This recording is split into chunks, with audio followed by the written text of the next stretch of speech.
ಎಲ್ಲರಿಗೂ ನಮಸ್ತೆ. Welcome back to my channel. Chicken sambar ಮಾಡುವ ವಿಧಾನ.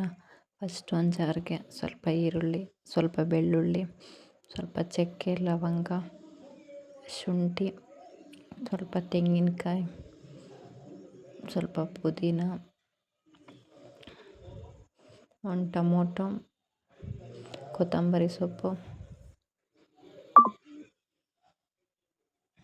ಹೋಮ್ಮೇಡ್ ಮಟನ್ ಸಾಂಬಾರು ಪೌಡರ್ ಹಾಕಿ ಚೆನ್ನಾಗಿ ರುಬ್ಬಬೇಕು.